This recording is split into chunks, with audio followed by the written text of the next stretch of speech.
yang ditulis oleh Al-Imam Badruddin Ibnu Jama'ah Al-Kinani Asy-Syafi'i rahimahullahu tabaraka wa ta'ala. Setelah dalam pembahasan sebelumnya kita telah menjelaskan akan keutamaan ilmu dan ulama yang sangat besar sekali keutamaannya. Bahkan dikatakan oleh para ulama bahwasanya yang namanya thalabul ilmi afdhalun nawafil, yang namanya menuntut ilmu itu merupakan seutama-utamanya ibadah sunnah. Bahkan yang namanya menuntut ilmu itu ganjaran pahalanya tak ada yang dapat menandinginya dari ibadah-ibadah manapun selain dari yang wajib. Kemudian Al-Imam Badruddin Ibnu Jama'ah mengatakan dalam fasal yang baru, wa'lam anna jami'a ma dzukira min fadilatil ilmi wal ulama innama huwa fi haqqil ulama'il amilin al abraril muttaqin alladzina qasadu bihi wajhallahil karim. Ketahuilah, kata Imam Badruddin Ibnu Jama'ah, bahwasanya semua apa yang kita sebutkan, semua yang telah disebutkan dari keutamaan ilmu dan ulama, dan di bab-bab yang awal kita telah menyebutkan keutamaan ilmu dan ulama, di mana Allah tabaraka wa taala mengangkat kedudukan orang-orang yang beriman lagi berilmu di atas orang yang beriman saja beberapa derajat, yang mana satu derajat dengan derajat yang lain tingkatannya perbedaannya sangat jauh sekali, di mana Rasulullah SAW bersabda, man salaka tariqan yaltamisu fihi ilman sahalallahu lahu bihi tariqan ilal jannah. Siapa yang menempuh suatu jalan dalam rangka untuk menuntut ilmu, maka jaminannya adalah Allah tabaraka wa taala akan mudahkan jalannya menuju surga. Dikatakan oleh para ulama bahwa tidak ada jalan termudah menuju surga, tidak ada jalan tercepat menuju surga kecuali dengan jalan menuntut ilmu. Di mana lagi Rasulullah bersabda, man yuridillahu bi khairan faqihu fiddin. Siapa yang Allah inginkan kebaikan bagi diri seorang hamba, maka Allah tabaraka wa taala akan fahamkan dia dengan urusan agamanya. Dan ini merupakan keutamaan yang sangat besar. Belum lagi sahabat yang mulia Umar ibn Khattab radhiyallahu taala anhu pernah mengatakan, innar rajula la yakhruju min manzilihi wa alaihi minadz-dzunub mithlu jibal tihama. Sungguhnya seorang lelaki keluar dari rumahnya dalam keadaan dia membawa dosa sebesar gunung Tihama, sebesar gunung Cermai kalau bahasa kitanya. Kemudian faiza sami'al ilma taba wa raja'a wastaghfara. Ketika dia hadir di majelis taklim, dia keluar dari rumahnya dengan membawa dosa yang sangat besar sekali. Dia hadir di majelis taklim, dia mendengar siraman rohani, dia mendengar ilmu itu disampaikan, kemudian membuat dirinya untuk kemudian bertobat, kemudian membuat dirinya untuk kemudian kembali kepada Allah, kemudian dia menyesali perbuatan-perbuatan dosanya, kelalaiannya. Maka ketika dia pulang ke rumahnya, walaysa alaihi dzunub walaysa alaihi dzanbun, dia tidak memiliki dosa sama sekali. Keutamaan yang besar. Belum lagi para ulama yang lain, sahabat yang mulia Muadz bin Jabal mengatakan, fa inna ta'allumahu hasanah atau khasyah. Sesungguhnya menuntut ilmu itu merupakan bentuk dari takutnya kita kepada Allah. Bahkan mengulang-ulangnya merupakan tasbih. Mengulang-ulang pelajaran ketika sampai di rumah, kemudian catatan kita diulang lagi, itu merupakan tasbih. Sama seperti kita berzikir kepada Allah tabaraka wa taala. Sampai-sampai Abu Dzar dan Abu Hurairah mengatakan tentang ilmu, babun minal ilmi nata'allamuhu ahabbu ilaina min alfi raqatin tatawu'an. Satu bab ilmu yang kita pelajari, dan alhamdulillah kita telah selesai satu bab ilmu. Satu bab ilmu yang kita pelajari dalam bidang ilmu apapun, pengen fikih atau akidah atau pelajaran apapun, kalau itu adalah ilmu syar'i, satu bab saja yang kita pelajari dari awal sampai akhir, dikatakan oleh sahabat yang mulia Abu Hurairah ini bahwasanya lebih aku sukai dibandingkan sholat 1000 rakaat. Maknanya satu bab ilmu yang telah dipelajari itu lebih utama dibandingkan 1000 rakaat sholat sunnah yang kita kerjakan kalau mampu. Apalagi kalau kita tidak mampu, maka carilah ganjaran-ganjaran pahala yang besar. Carilah amalan-amalan yang kemudian dapat membuahkan bagi kita pahala yang besar. Maka di antara amalan tersebut adalah menuntut ilmu, sekalipun hanya duduk di sini saja. Dan keutamaan yang lainnya, maka dikatakan innama huwa fi haqqil ulama. Yang berhak untuk mendapatkan keutamaan yang besar tadi itu, maka itu hanya diperuntukkan, itu hanya didapatkan bagi mereka al-ulama, bagi mereka orang-orang yang alim berilmu, al-amilin al-abrar al-muttaqin, bagi mereka orang-orang yang mengamalkan ilmunya, Kalau ada orang yang belajar kemudian tidak mengamalkan ilmunya, maka dia tidak mendapatkan keutamaan menuntut ilmu yang sangat besar itu. Bagi siapa ini diperoleh keutamaan yang besar dalam menuntut ilmu, bahkan ini lebih baik daripada sholat sunnah, bahkan lebih baik daripada 1000 rakaat sholat sunnah dan lain sebagainya, bagi orang-orang yang mengamalkan ilmunya. Orang-orang yang mengamalkan ilmunya. Al-abrar, bagi orang-orang yang berilmu mengamalkan ilmunya, yang memiliki budi pekerti yang baik. Yang baik. Kemudian al-muttaqin, bagi orang-orang yang dia berilmu, mengamalkan ilmunya, akhlaknya luhur dan bertakwa. Selain ini maka mereka tidak mendapatkan keutamaan itu. Ada orang yang belajar tapi tidak bertakwa, mudah sekali untuk bermaksiat kepada Allah. Kemudian dia berdalih dengan keutamaan menuntut ilmu yang sangat besar. Mohon maaf bahwa keutamaan ini bukan untuk Anda. Ini diperuntukkan bagi orang-orang yang mengamalkan ilmunya, yang bertakwa kepada Allah. Sedangkan Anda mudah sekali mengumbar kemaksiatan. Sedangkan Anda tidak mau menjaga mata Anda. Sedangkan Anda tak mau menjaga lisan Anda dan lain sebagainya. Kemudian Anda mengatakan bahwa apa yang aku lakukan ini besar pahalanya. Benar, tapi bukan untuk Anda. Alladzina qasadu bihi wajhallah. Bagi siapa keutamaan yang besar dari menuntut ilmu ini didapatkan? Bagi mereka yang ikhlas karena Allah, bagi mereka yang niatnya hanya mengharapkan wajah Allah. Maka merekalah orang-orang yang kemudian mendapatkan keutamaan yang Allah sebutkan dalam Al-Quran dan Sunnah dan ucapan para sahabat dan juga ucapan para ulama, bahwa menuntut ilmu lebih utama dibandingkan ibadah-ibadah sunnah. Bahwa yang namanya menuntut ilmu adalah jalan pintas, jalan termudah menuju surga Allah Tabaraka wa Ta'ala. Bahwa yang namanya menuntut ilmu merupakan tanda bahwa Allah Tabaraka wa Ta'ala menginginkan kebaikan bagi seorang hamba. Bahwa yang namanya menuntut ilmu itu akan mendatangkan keridhaan dan rahmat Allah Tabaraka wa Ta'ala dan sebagainya. Bagi siapa itu didapat? Bagi mereka yang mengamalkan ilmunya, bagi mereka yang bertakwa, bagi mereka yang tatkala menuntut ilmu itu ikhlas karena Allah Tabaraka wa Ta'ala, bukan untuk yang lain. Maka semata-mata hadir di majelis taklim, apakah kemudian mendapatkan keutamaan yang besar? Jawabannya tidak. Kalau Anda bukanlah orang yang bertakwa setelah Anda tahu ilmunya, kemudian Anda tak mau menjaga diri dari kemaksiatan padahal engkau tahu ilmunya, maka keutamaan ini bukan untukmu.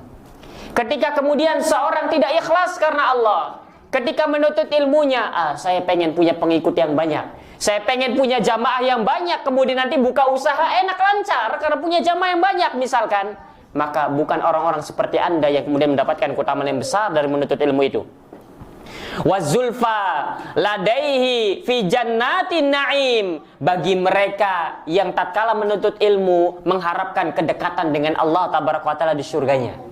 Bagi orang-orang yang tidak menghadirkan hal ini, atau orang-orang bukan yang termasuk dalam hal ini, maka mereka tak mendapatkan keutamaan menuntut ilmu, kecuali hanya rasa lelah, rasa letih, rasa capek yang kemudian dia dapatkan. Kemudian dikatakan la man talabahu bisu'in niyatin, bukan bagi mereka yang menuntut ilmu itu dengan niat yang buruk. Apakah orang-orang yang niatnya buruk ingin mendapatkan jabatan, kedudukan yang tinggi, ingin mendapatkan banyak harta, enak nanti kalau jadi ustadz ada yang ngasih rumah, ada yang ngasih mobil, ada yang ngasih ini, ada yang ngasih itu, maka saya termotivasi untuk jadi ustadz misalkan. Maka orang-orang semacam ini tak mendapatkan keutamaan menuntut ilmu itu. Bukan bagi mereka yang niatnya buruk, bukan bagi mereka yang niatnya jelek. Au khubuthi tawiyatin au li aghradin dunyawiyatin min jahin au malin au mukatharatin fil atba wa tullab. Bukan bagi mereka yang memiliki niat-niat yang busuk. Bukan bagi mereka yang tujuannya adalah tujuan duniawi. Tujuannya adalah tujuan duniawi. Di antaranya ingin mendapatkan jah, kedudukan. Di antaranya ingin mendapatkan harta. Enak kalau jadi ustadz nanti punya kenalan para tokoh-tokoh besar, manajer-manajer perusahaan, kemudian bisa mengadakan bisnis, kemudian dapat keuntungan yang besar. Wah, saya jadi termotivasi untuk jadi ustadz. Oh, enak nanti kalau jadi ustadz, segalanya serba mudah nanti. Ingin ini, ingin itu gampang misalkan. Karena punya kenalan dan lain sebagainya yang tokoh-tokoh besar misalkan. Orang-orang semacam ini tak mendapatkan keutamaan menuntut ilmu yang besar itu. Au mukatharatin fil atba' wa tullab, atau orang yang kemudian niatnya adalah ingin memperbanyak bangga-banggaan dengan jamaahnya, berbangga dengan orang-orang yang belajar kepadanya, bukan orang-orang semacam ini. Sehingga ketika menuntut ilmu harus hadirkan dan harus kemudian memperhatikan keikhlasan kita kepada Allah Tabaraka wa Ta'ala. Faqad ruwiya 'ani Nabi sallallahu alaihi wa ala alihi wasallam dan diriwayatkan dari Nabi sallallahu alaihi wasallam, man talabal ilma liyumariya bihi sufaha. Siapa yang menuntut ilmu untuk mendebat orang-orang yang bodoh, au yukatsira bihil ulama, atau untuk menandingi bergaya-gayaan di hadapan para ulama, au yasrifa bihi wujuhan nas ilai, atau ingin agar manusia pandangannya tertuju semua kepadanya, menjadi tujuan pandangan manusia, ingin mendapatkan sanjungan dan pujiannya, adkhalahullahu nara, maka kata Rasulullah SAW, Allah akan memasukkannya ke dalam neraka. Hadis dikeluarkan oleh Imam Tirmidzi. Ini ancaman bagi orang-orang yang menuntut ilmu yang tidak ikhlas karena Allah Tabaraka wa Ta'ala. Sehingga siapakah mereka yang mendapatkan keutamaan menuntut ilmu yang besar ini? Adalah mereka orang-orang yang kemudian mengamalkan ilmunya. Ini poin penting, mengamalkan ilmunya. Ikhlas karena Allah, mengharapkan kedekatan kepada Allah, bertakwa. Karena betapa banyak orang yang menuntut ilmu malah bermudah-mudahan dengan kemaksiatan karena dia tahu ilmunya, pinter hitung-hitungan matematikanya. Kalau saya melakukan kemaksiatan ini, kan dosanya hanya sekian. Kalau saya kemudian beramal ini, kan pahalanya bisa menggugurkan dosa yang ini. Maaf-maaf saja, kalau memang dapat pahala, bagaimana kalau tidak dapat pahala? Sedangkan orang-orang seperti Anda yang semacam ini, perhitungannya dengan dosa dan pahala, maka kemungkinan besar Anda yang tidak mendapatkan keutamaan yang besar ini. Betapa banyak orang yang tahu ilmunya malah bermudah-mudahan dengan kemaksiatan. Kenapa? Karena mengklaim apa yang dilakukannya itu pahalanya besar, sedangkan kemaksiatan yang dilakukannya itu tak sebanding dengan pahala yang besar itu. Kalaupun dibandingkan masih ada sisa pahala, begitu memikirnya. Maka bukan orang-orang semacam ini. Jangankan hitung-hitungan pahala besar, dapat saja pun belum tentu. Sehingga ini poin pentingnya, mengamalkan ilmu dan bertakwa kepada Allah Tabaraka wa Ta'ala. Al-Imam Ahmad bin Hanbal pernah mengatakan, Syekh Ibnu Utsaimin di dalam kitabnya Kitabul Ilmi membawakan ucapan Al-Imam Ahmad bin Hanbal, di mana Al-Imam Ahmad bin Hanbal mengatakan, al-ilmu la ya'diluhu syai'un liman sahhat niyatuhu. Yang namanya ganjaran pahala dari menuntut ilmu, bahwa yang namanya pahala keutamaan dari menuntut ilmu tak tertandingi dengan amalan apapun. Tak ada yang dapat menandingi keutamaan dari menuntut ilmu dari ibadah manapun kecuali yang wajib. Salat tahajud tak dapat menandingi keutamaan menuntut ilmu. Puasa Daud tak dapat menandingi keutamaan menuntut ilmu. Apapun itu ibadah-ibadah selain dari yang wajib, maka tak ada yang dapat mampu menandingi keutamaan dan ganjaran pahala dari menuntut ilmu. Tapi bagi siapa ini didapatkan? Bagi siapa keutamaan yang besar ini didapatkan? Liman sahhat niyatuhu. Bagi orang-orang yang benar niatnya. Kalau kita motivasinya sudah hitung-hitungan, saya tidak mau mengerjakan tahajud, memang karena malas. Kemudian berdalih, saya lebih sibuk menuntut ilmu saja karena ganjaran pahala menuntut ilmu lebih besar dari sholat tahajud. Maka orang-orang seperti Anda tak dapat mendapatkan keutamaan yang besar ini karena Anda memang malas. Hal ini kemudian dihadirkan kalau memang bentrok. Kalau memang menuntut ilmunya misalkan jam 3 pagi, di mana di waktu tersebut Anda sholat tahajud, kemudian Anda lebih memilih tahajud dibandingkan menuntut ilmu, maka jelas menuntut ilmu jauh lebih utama dibandingkan Anda mendirikan sholat tahajud. Namun kan tidak ada yang demikian. Sehingga seorang penuntut ilmu ciri yang ikhlas, seorang penuntut ilmu yang bahwa dia adalah orang yang mengamalkan ilmunya, adalah dia tidak akan hitung-hitungan terhadap ibadah-ibadah yang kemudian Allah Tabaraka Ta'ala syariatkan. Kalau kita malah banyak berdalihnya dengan ibadah-ibadah tersebut, sebenarnya karena malas saja, kemudian beralasan saya fokus menuntut ilmu saja, kan ganjaran pahalanya besar, tak tertandingi dengan amalan apapun. Iya benar, kalau waktunya bersamaan, lah masalahnya kan tidak bersamaan. Sehingga kenapa kok Anda kemudian membenturkan antara menuntut ilmu dengan tahajud, menuntut ilmu dengan puasa misalkan dan lain sebagainya? Maka Imam Ahmad mengatakan bahwa ganjaran pahala dari menuntut ilmu ini tak ada yang dapat menandinginya dari ibadah manapun selain yang wajib. Bagi siapa? Bagi mereka yang benar niatnya. Kemudian ditanya, Al-Imam Ahmad bin Hanbal ditanya, kaifa tasihun niyatu ya Aba Abdillah? Bagaimana niat yang benar itu wahai Aba Abdillah, wahai Imam Ahmad? Niat yang benar itu yang bagaimana? Kemudian dikatakan oleh Imam Ahmad bin Hanbal, yanwi raf'al jahli an nafsihi wa an ghairihi. Ketika seorang meniatkan untuk mengangkat, menghilangkan kebodohan yang ada pada dirinya, dan juga ia meniatkan untuk mengangkat kebodohan yang ada pada orang lain, maka ini di antara tanda bahwa seorang benar niatnya dalam menuntut ilmu. Kenapa belajar? Karena saya bodoh, tidak mengerti apapun. Saya ingin tahu apa yang benarnya. Saya ingin tahu ilmunya bagaimana. Maka ini tanda bahwa niatnya benar. Tapi kenapa menuntut ilmu? Enak jadi ustadz. Punya kenalan orang-orang besar banyak. Sehingga urusannya dimudahkan semua. Saya pengen jadi ustadz. Saya pengen jadi ahli ilmu. Misalkan begitu, maka ini tanda bahwa niatnya tidak benar. Oh, kenapa jadi ustadz? Enak, kalau dagang nanti bisa. Jamaahnya yang membeli semua. Kalau misalkan jamaahnya punya 1000, sudah masukkan saja ke kontak WhatsApp-nya. Kemudian dagangannya diiklankan di sana. Kan lumayan itu. Kalau satu orang yang beli, bagaimana kalau 50 orang dan lain sebagainya? Maka orang semacam ini tidak mendapatkan keutamaan yang besar dari menuntut ilmu itu. Dan ini merupakan tanda bahwa seorang tak benar niatnya dalam menuntut ilmu.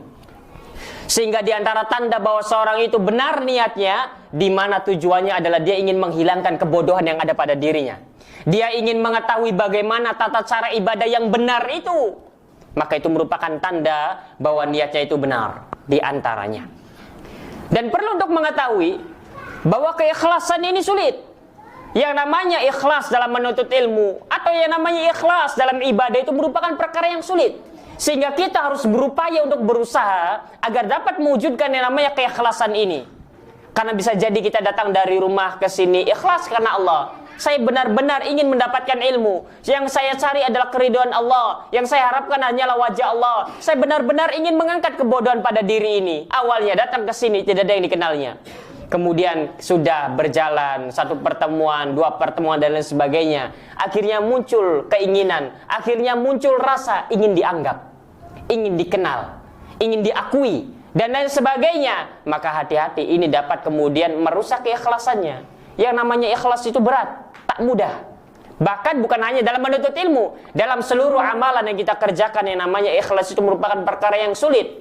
Dan seseorang dapat mewujudkan keikhlasan ibadahnya, ikhlas mata-mata karena Allah, berbanding lurus dengan ilmunya tentang ikhlas. Semakin seorang itu berilmu tentang ikhlas, maka akan semakin ikhlas ibadahnya. Semakin berkurang pengetahuannya tentang ikhlas, semakin tidak ikhlas dia. Sehingga kalau pengen tahu ikhlas dan tidaknya, tinggal lihat ilmu tentang ikhlasnya seberapa jauh kita. Aduh, tidak ada satupun pembahasan yang berkaitan dengan ikhlas yang pernah dipelajari. Tidak ada satupun kitab yang berbicara tentang ikhlas yang pernah dipelajari. Maka hati-hati, rawan diri kita dari yang namanya penyakit-penyakit yang dapat melunturkan keikhlasan. Yusuf Ibn Husain Ar-Razi mengatakan, A'azu syai'in fid dunya al-ikhlas. Perkara yang paling berat di dunia ini adalah ikhlas. Mewujudkan keikhlasan itu perkara yang sulit. Loh, gampang Ustaz mewujudkan keikhlasan itu. Hanya semata-mata karena Allah? Iya, karena kita tidak tahu ilmu ikhlas, makanya menganggap gampang. Padahal apa yang kita lakukan bukanlah keikhlasan. Karena namanya ikhlas berbanding lurus dengan ilmu yang kita ketahui. Semakin kita mengetahui, semakin ikhlas ibadah kita. Semakin tidak mengetahui, semakin kurang pengetahuan kita terhadap ikhlas, maka semakin jauh kita dapat mewujudkan keikhlasan tersebut. Dan itu merupakan kaidah yang baku.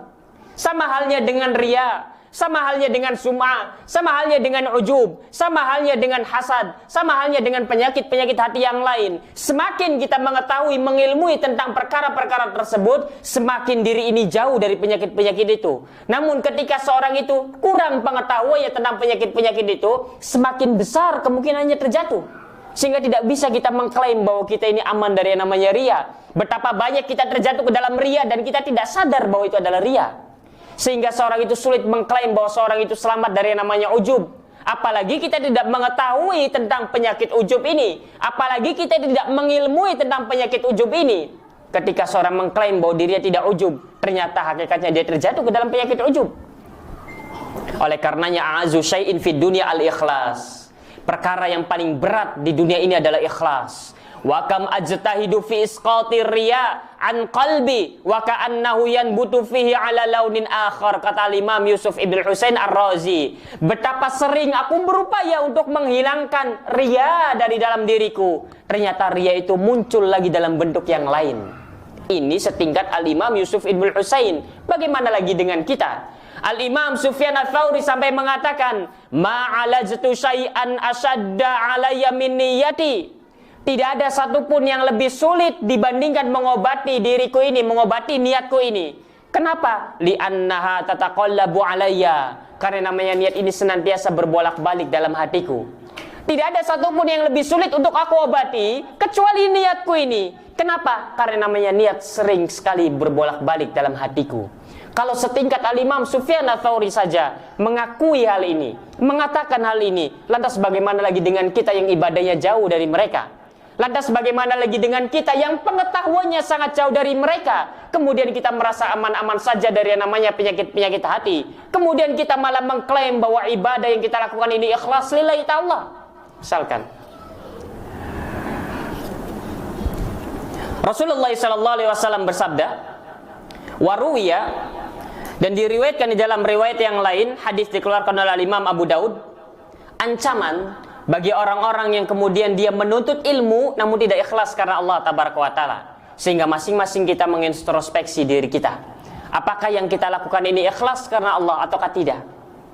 Man ta'allama ilman mimma yubtagha bihi wajhullahi la yata'allamuhu illa liyusiba bihi 'aradan minad dunya lam yajid 'urfal jannati yaumal qiyamah. Dikatakan siapa yang menuntut ilmu yang seharusnya dia niatkan menuntut ilmunya itu karena mengharapkan wajah Allah, namun dia malah meniatkan untuk yang lain, dia malah mengharapkan perbendaharaan dunia. Kata Rasulullah SAW, lam yajid arfal jannati yaumal qiyamah. Maka niscaya orang semacam ini tak akan pernah mencium aroma surga. Baunya tidak tercium. Dia tidak akan mencium aroma surga. Jangankan masuk ke dalam surga, aroma surga saja tidak tercium oleh hidungnya. Ini merupakan ancaman dari Rasulullah SAW kepada orang-orang yang menuntut ilmu tidak ikhlas karena Allah. Bukan hanya menuntut ilmu, seluruh amal ibadah kalau tidak ikhlas karena Allah, ancamannya adalah dia tidak akan masuk ke dalam surga. Dari sahabat yang mulia Abu Hurairah radhiyallahu taala anhu, Rasulullah sallallahu alaihi wasallam bersabda, "Inna awwalan nasi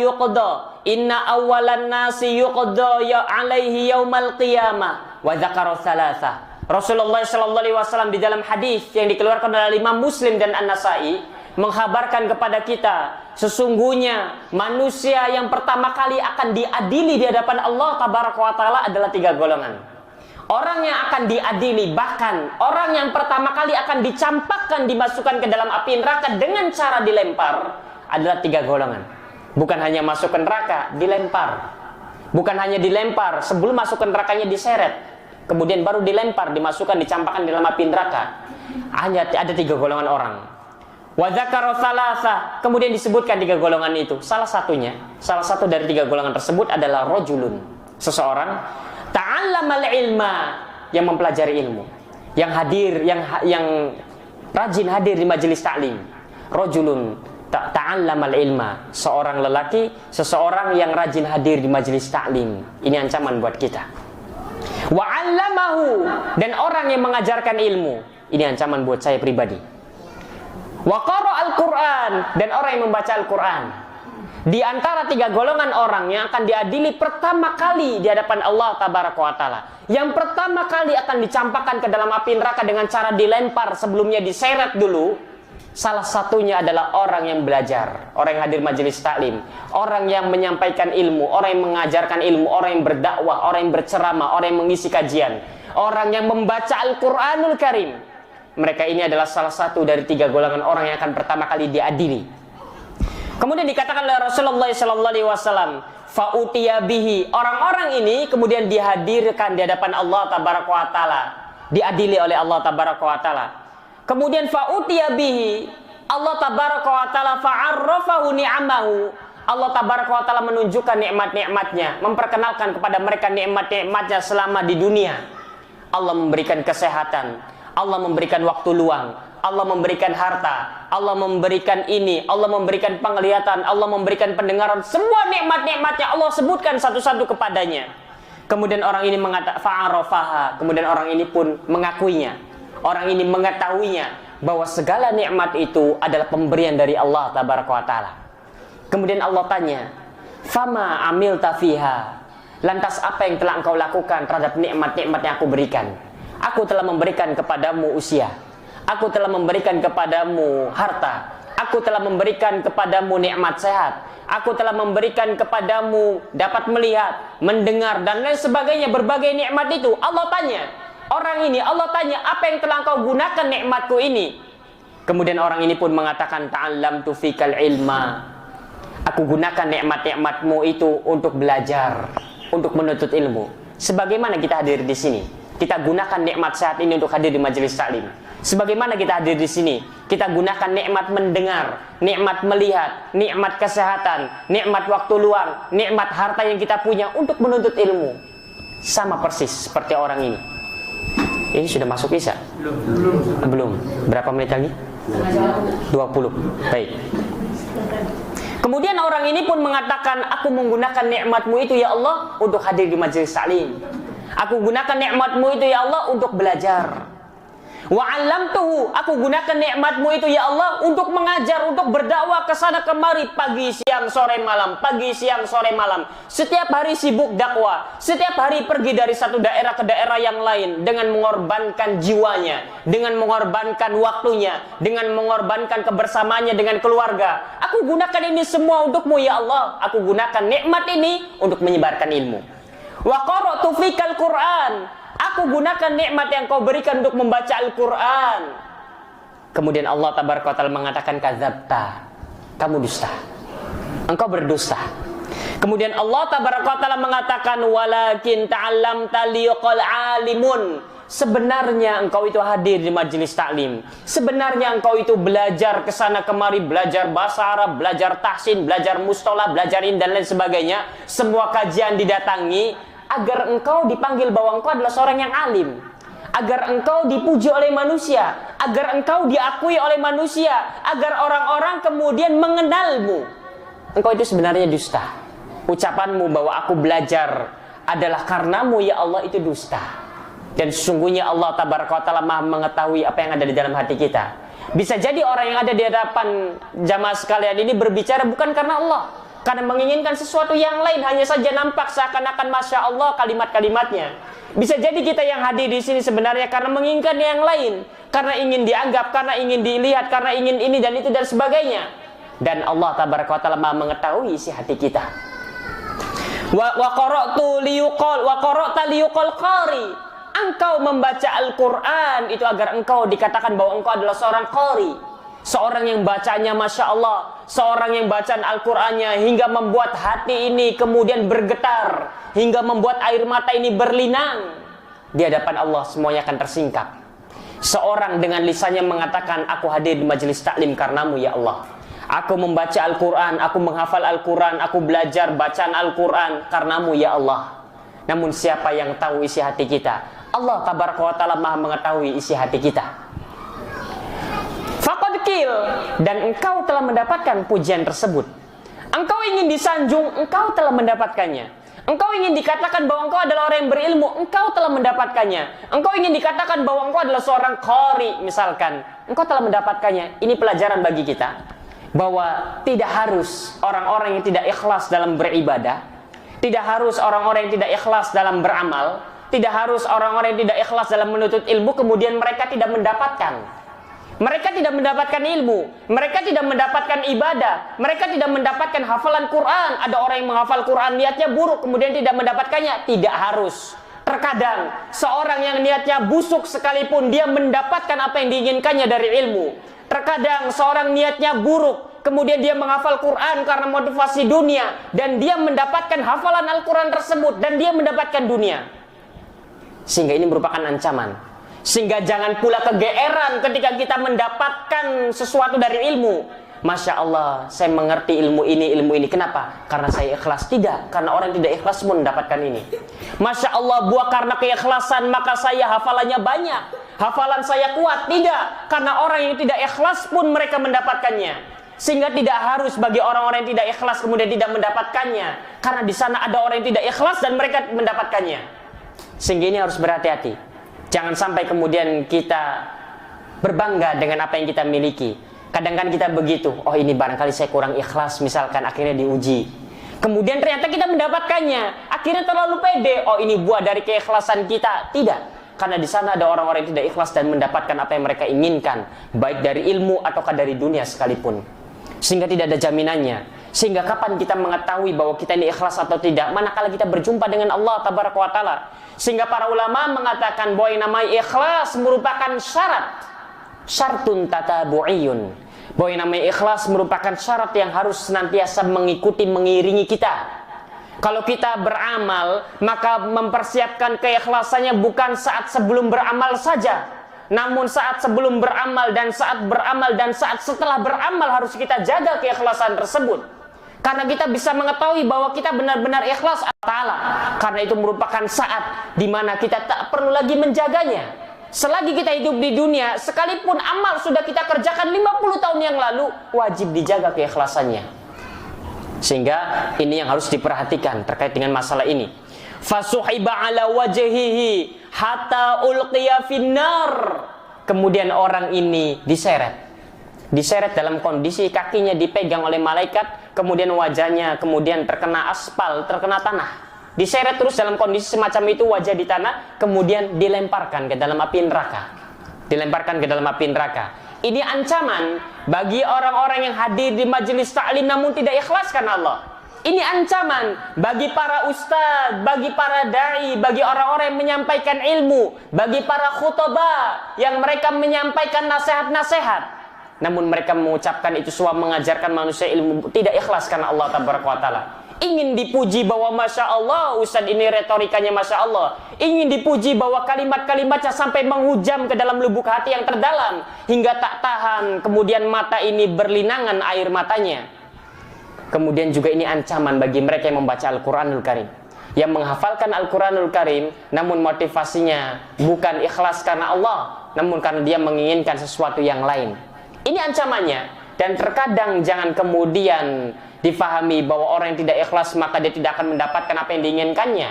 Namun terkadang orang-orang yang tidak ikhlas, mereka mendapatkan apa yang diinginkannya dari hafalan Al-Quran itu, dari ilmu itu.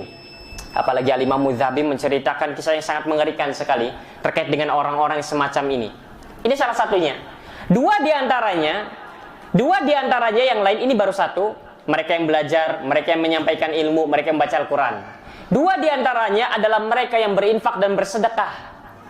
Mereka yang berinfak dan bersedekah, kemudian salah satu orang yang kemudian pertama kali akan diadili di hadapan Allah Tabaraka wa Ta'ala. Maka orang yang paling banyak infak dan sedekahnya akan pertama kali akan diadili di hadapan Allah sebelum yang lain. Sebelum orang-orang yang mabuk-mabukan, sebelum mereka para pezina, sebelum orang ini dan itu dan sebagainya. Maka golongan orang inilah yang pertama kali akan diadili di hadapan Allah Tabaraka wa Ta'ala. Akan ditanya, apa yang telah kemudian digunakan dari nikmat-nikmat yang Allah berikan tersebut. Kemudian orang yang rajin berinfak dan bersedekah ini mengatakan bahwa aku telah mendermakan hartaku semuanya di jalanmu ya Allah, karenamu. Kemudian Allah Tabaraka wa Ta'ala mengetahui isi hatinya. Kemudian Allah mengatakan, kadzabta, engkau dusta. Engkau itu berinfak dan bersedekah untuk dikatakan bahwa engkau adalah seorang yang karim, seorang yang dermawan. Oh Masya Allah, engkau adalah orang yang dermawan, dan engkau telah mendapatkan pujian dan sanjungan tersebut. Kemudian dilemparkanlah ke dalam api neraka. Kemudian orang yang ketiga yang akan pertama kali diadili di hadapan Allah dan merupakan orang yang pertama kali akan dilemparkan ke dalam api neraka adalah orang yang berjihad di jalan Allah namun tidak ikhlas karena Allah. Kelak akan ditanya terkait dengan nikmat yang Allah berikan kepadanya, apa yang telah digunakannya. Kemudian orang ini mengatakan, ya Allah, aku gunakan nikmatmu itu untuk berjihad di jalanmu, karenamu ya Allah. Namun Allah mengetahui isi hatinya. Kemudian Allah katakan bahwa engkau dusta. Engkau itu berjihad agar engkau dipuji, disanjung bahwa engkau adalah seorang yang jari, orang yang pemberani, seorang pahlawan, dan engkau telah mendapatkannya tatkala engkau telah tiada. Kemudian orang ini kemudian dilemparkan ke dalam api neraka. Namun jangan difahami maknanya. Kalau orang yang menuntut ilmu saja diancam dengan ancaman yang sangat mengerikan, kalau yang membaca Al-Quran saja diancam dengan ancaman yang mengerikan, kalau orang yang mengajar ilmu saja diancam dengan ancaman yang mengerikan, orang yang berinfak dan bersedekah ancamannya sangat mengerikan sekali, orang yang berjihad ancamannya sangat mengerikan sekali, ya sudah, kalau begitu kita jangan melakukan amalan ini untuk cari aman misalkan. Bukan itu maknanya. Kalau kita mampu untuk kemudian menghadirkan keikhlasan, keutamaan yang akan didapatkan dari 3 amalan ini sangatlah besar sekali. Cuma resikonya pun besar. Sebagaimana keutamanya besar, resikonya pun besar. Namun bukan berarti yang hadir saja diancam, ancamannya besar. Mending di rumah saja tidak mendapatkan ancaman yang besar, kan begitu.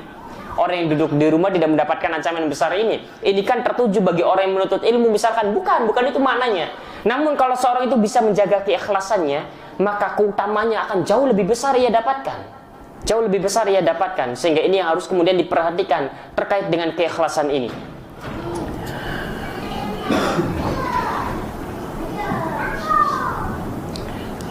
Al-Imam Maimun ibn Mihran mengatakan, Al-Imam seorang tabi'in, Maimun ibn Mihran mengatakan, inna a'malakum qalilah.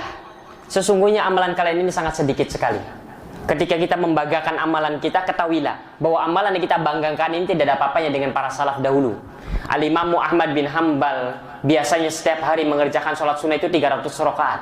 Ketika kita hanya mampu mengerjakan sekian belas rakaat setiap malam, maka tak ada yang patut untuk dibanggakan. Karena dengan Imam Ahmad saja masih sangat jauh sekali. Ketika dalam kondisi sakit, Imam Ahmad bin Hanbal biasanya mengerjakan sholat sunnah itu 150 rakaat. Kita sehat atau tidak sehat pun ya segitu-gitu saja. Ini Imam Ahmad bin Hanbal. Al-Imam Syafi'i sebulan di bulan Ramadan itu khatam Al-Quran sampai 30 kali. Bahkan sampai 60 kali. Sehari khatam 2 kali Al-Quran. Al-Imamul Bukhari di 20 hari pertama Ramadan setiap hari khatam Al-Quran. Dan ketika di 10 hari terakhir maka 3 hari sekali khatam Al-Quran. Sehingga kalau kita berbangga dengan amalan kita, maka ketahuilah apa yang kita banggakan ini tidak ada apa-apanya dengan mereka. Sahabat yang mulia Utsman bin Affan seringnya menghatamkan Al-Quran dalam salat malamnya. Menghatamkan Al-Quran dalam salat malamnya. Sa'id bin Jubair di bulan Ramadan seringnya menghatamkan Al-Quran antara maghrib dan isya.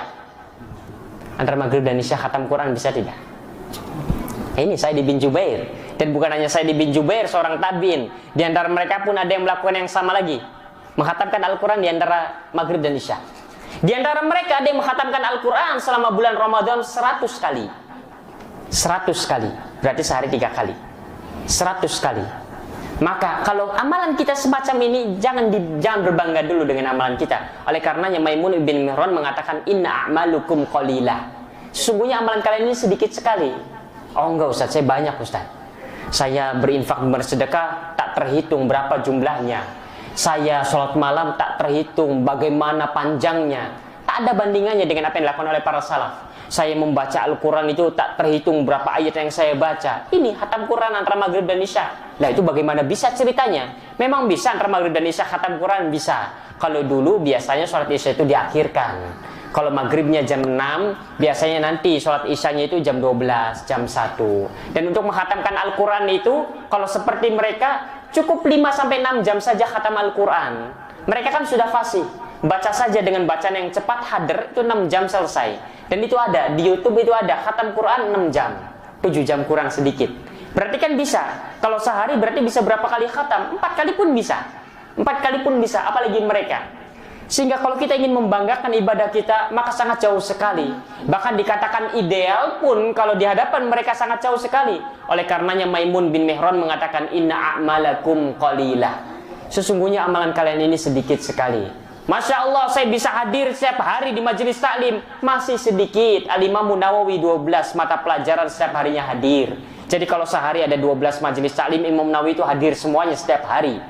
Tidur hanya 2 jam saja. Makan pun kadang ketika datang waktu malam, kemudian minumnya nanti saat subuh. Itu Al-Imam Nawawi. Sedangkan kita tidak ada apa-apanya. Fa'akhlisu hadzal qalil. Amalan kalian ini sedikit, maka berusahalah untuk ikhlas pada yang sedikit ini. Jangan sampai sudah amalan sedikit tidak ikhlas lagi, apalagi yang ingin diharapkan dalam hidup ini. Maka berupaya untuk ikhlas. Maka berupaya untuk kemudian ikhlas. Bagaimana cara taunya untuk ikhlas atau tidak ketika kita diuji? Ketika yang kemudian kita adalah pionir dalam dakwah ini, kemudian tak dianggap. Kemudian kita merupakan pionir terwujudnya dakwah ini, misalkan, Masya Allah, saya merupakan pionir utama dalam dakwah di wilayah ini. Kemudian tak ada yang mengakuinya. Itulah ujian keikhlasan. Apakah kemudian kita mengatakan, padahal saya dari puluhan tahun yang kemudian sebagai penggerak dakwah, kok orang-orang tak kemudian misalkan mengakui aku, kemudian mengatakan ini dan itu dan lain sebagainya. Butuh pengakuan. Maka ini tanda bahwa tidak ikhlas. Sebagaimana orang-orang yang ikhlas juga, dan ini pula diantara ciri orang yang tidak ikhlas, kalau bagi di antara kita ada orang-orang yang suka bersedekah, misalkan kepada fakir miskin, kepada orang anak yatim dan lain sebagainya, di antara ciri seorang itu tidak ikhlas adalah manakala ketika seorang itu memberikan bantuan kepada anak yatim misalkan, memberikan bantuan kepada fakir miskin, kemudian dia mengatakan doakan saya. Doakan saya. Ucapan doakan saya ini merupakan tanda bahwa kita tidak ikhlas dan tidak termasuk ke dalam barisannya orang-orang yang ikhlas.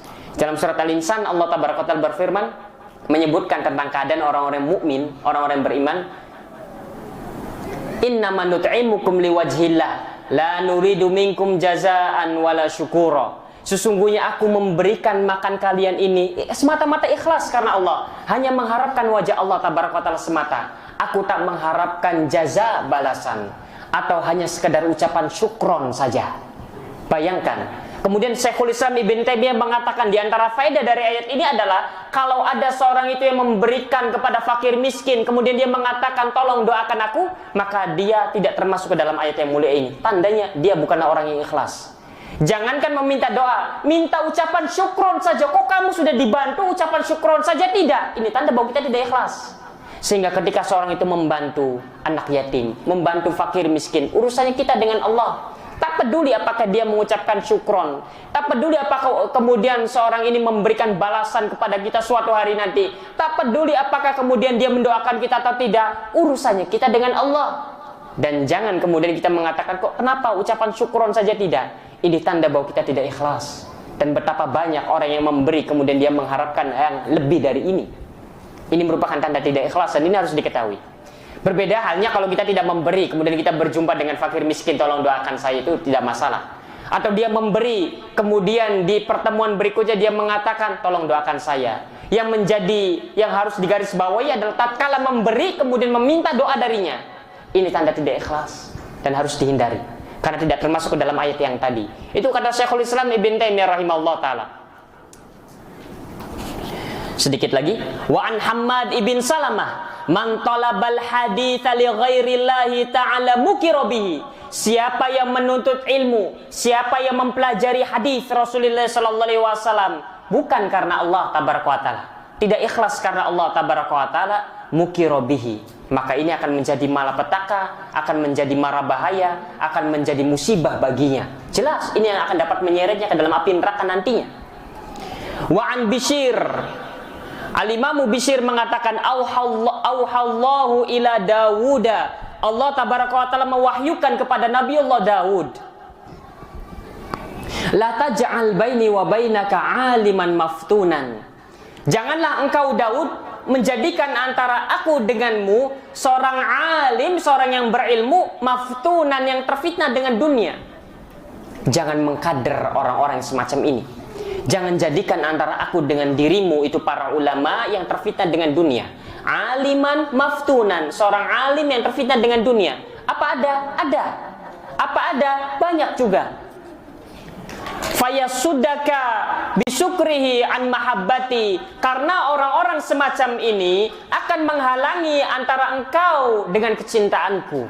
Orang-orang semacam inilah yang kemudian akan menghalangi antara kecintaan Allah, antara keridhaan Allah dengan hamba-hambanya. Ulaika qutta'ut tariqi ala ibadi, mereka ini adalah pemutus jalan antara hamba-hamba Allah tabaraka wa ta'ala dengan Allah tabaraka wa ta'ala. Mereka inilah orang-orang yang alim, yang terfitnah dengan dunia, adalah orang-orang yang menghalangi jalannya hamba-hamba Allah dengan Allah tabaraka wa ta'ala. Orang-orang yang menghalangi akan keridhaan Allah kepada hamba-hamba Allah tabaraka wa ta'ala. Maknanya orang-orang semacam ini adalah orang-orang yang tak mendapatkan keutamaan dari berbagai keutamaan dari menuntut ilmu dan sebagainya. Kemudian terakhir yang ingin kita sampaikan adalah sebuah nasihat dari Al-Imam Ibnu Qutaibah, di mana Al-Imam Ibnu Qutaibah mengatakan, kana talibul ilmi fima madha yasma'u liya'lam. Penuntut ilmu zaman dahulu, Al-Imam Ibnu Qutaibah ini di masa salaf, mungkin di abad-abad ketiga atau keempat, mungkin di abad ketiga lah, kurang lebih semacam itu. Di abad ke-300-an, 200 sampai 300 Hijriah, Al-Imam Ibnu Qutaibah. Al-Imam Ibnu Qutaibah mengatakan, kana talibul ilmi fi ma madha yasma' liya'lam. Penuntut ilmu zaman dulu itu, penuntut ilmu sebelum masa kami itu, mereka menuntut ilmu mendengar untuk mengilmui, untuk mengetahui. Wa ya'lam liya'mal. Mereka menuntut ilmu untuk diamalkan. Penuntut ilmu era salaf dahulu di kalangan sahabat, tabi'in dan tabi'ut tabi'in, mereka hadir di majelis ilmu untuk mendapatkan ilmu. Mereka mendapatkan ilmu untuk diamalkan. Wa yatafaqqahu fi dinillahi liyantafi'a wa yanfa. Mereka benar-benar bertafaqquh fid din. Mereka mempelajari dengan serius agama Allah tabaraka wa taala ini untuk mengambil manfaat dan untuk memberikan manfaat kepada manusia. Itu karakteristik, itu sifat penuntut ilmu di masa lalu. Kata Imam Ibnu Qutaibah, wa qad saral an, namun sekarang di abad ketiga Hijriah. Namun sekarang penuntut ilmu di masa kini yasma'u liyajma'. Mereka hadir, mereka mendengar ilmu, mereka hadir di majelis taklim hanya untuk mengoleksi ilmu saja. Hanya untuk mengumpulkan ilmu saja. Sehingga terkadang kita dapat di seorang penuntut ilmu pengetahuannya banyak, Masya Allah, karena memang dikoleksi saja. Wa yajma' liyuzkar, mengumpulkan ilmu untuk disebut-sebut, untuk dipuji, untuk disanjung. Masya Allah, seorang ini tahu semuanya. Masalah tafsir tahu, masalah hadis tahu, masalah ini tahu, dan lain sebagainya. Wa yahfadh liyaghlib wa yafkhar. Seorang penuntut ilmu di masa kami, di masa sekarang ini, mereka menghafalkan ilmu namun untuk mengalahkan orang dalam berdebat dan juga untuk berbangga diri satu sama lain. Ini keadaan penuntut ilmu di era Al-Imam Ibnu Qutaibah yang jarak dengan kita 1000 tahun lamanya. Kalau di zaman Al-Imam Ibnu Qutaibah saja demikian, maka apalagi di zaman kita. Dan memang terbukti betapa banyak kita datang, kita hadir di majelis taklim. Kemudian apa yang kita lakukan hanyalah mengumpulkan, mengoleksi pengetahuan saja. Sisanya dibuat status. Ini bagus ini kalimatnya, dibuat status. Jadi kita begitu saja, bukan untuk diamalkan. Sisanya ketika hadir di majelis taklim, ini jawaban ini untuk mendebat si fulan. Sisanya ketika mendapatkan sebuah ilmu yang baru untuk berbangga bahwa saya mengetahui ilmu yang baru yang tidak Anda ketahui. Itulah kalau di zaman Al-Imam Ibnu Qutaibah saja demikian, di zaman kita, dan memang di zaman kita lebih dari itu lagi. Kita belajar untuk mencari mana kalimat mutiaranya supaya bisa dipasang di status WhatsApp. Tidak salah kalau niatnya ikhlas. Untuk dipasang di status Facebook, untuk dijadikan tulisan-tulisan quote misalkan di Instagram dan lain sebagainya. Kita kumpulkan itu misalkan belajar akidah, ini jawabannya ini untuk mendebat si fulan ini. Tujuannya begitu. Orang-orang semacam ini termasuk ke dalam orang-orang yang disebutkan oleh Rasulullah, adkhalahun nara, adkhalahullahu nara. Orang-orang yang belajar tujuannya untuk mendebat orang-orang bodoh. Dan diantara bentuk mendebat orang-orang bodoh adalah dia hadir di sebuah majelis, kemudian dia tujuannya apa? Supaya tahu jawaban dari perdebatan ini. Kemudian dia hadir di majelis. Ini jawabannya ini. Ini bisa untuk menyerang si fulan ini. Oh iya, saya lagi debat ini misalkan dengan si fulan. Ini jawabannya. Yang semacam ini mendapatkan ancaman bahwa ini termasuk orang-orang yang tidak ikhlas. Wallahu taala alam bisawab. Ini isya jam berapa? Sudah masuk? 19.23. Baik, sudah masuk sepertinya. Di saya 19.24 di sini sudah masuk. Maka saya cukupkan, barangkali ada 1-2 pertanyaan maka dipersilahkan nanti setelah azan isya berkumandang. Sembari nunggu iqomah nanti kita bisa tanya jawab. Silakan azan isya dulu.